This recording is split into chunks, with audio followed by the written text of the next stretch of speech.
Bwane inakuaje? Kumbe kweli huwaga mnanimiss.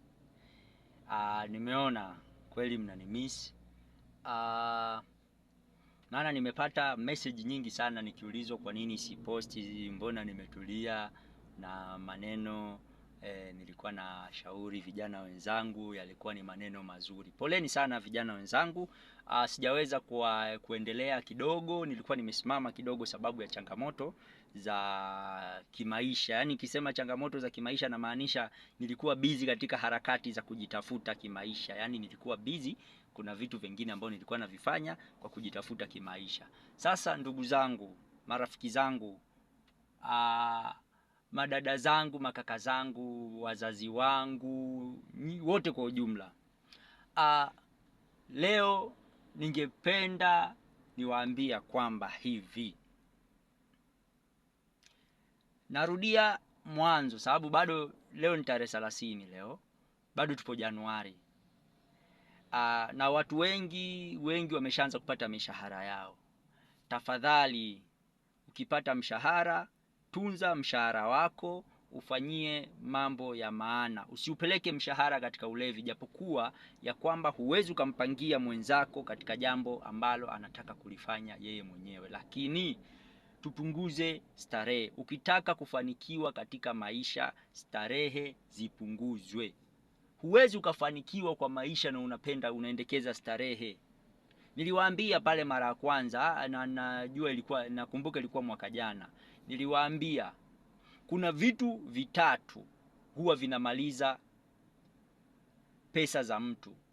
Kitu cha kwanza, starehe. Kitu cha pili,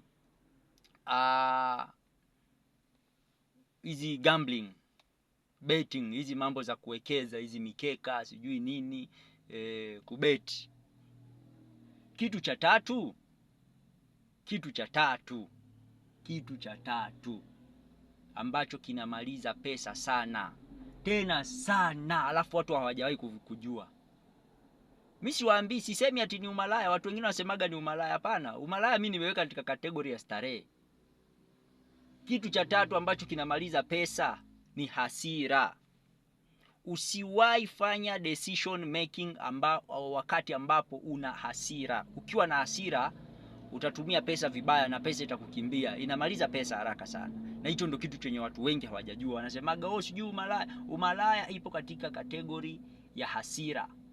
Hasira ya umalaya ipo katika kategori ya starehe. Starehe ni kunywa pombe, bangi, umalaya, sijui vitu tu vya starehe tu.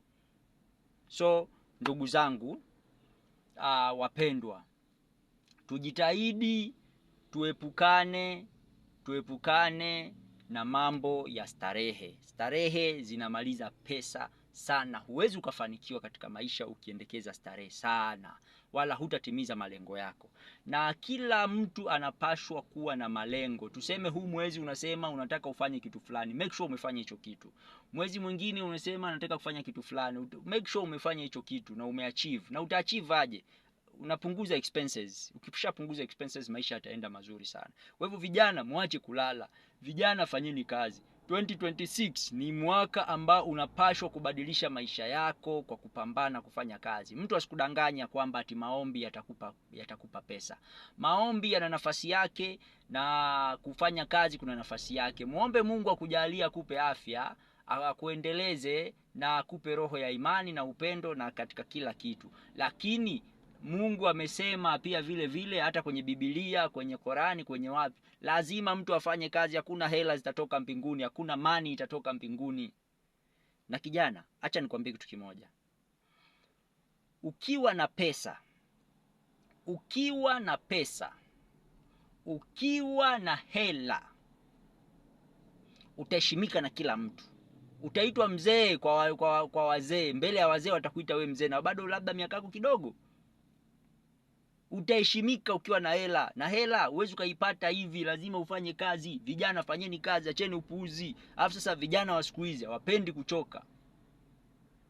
Nawashukuru, tuendelee kuwa pamoja na nitaendelea kuwapatia moyo, kuwashauri, ila Cha msingi msifatane na maneno ya ule mshenzi anajiita Chief Godlove. Chief Godlove hana kitu, maskini tu.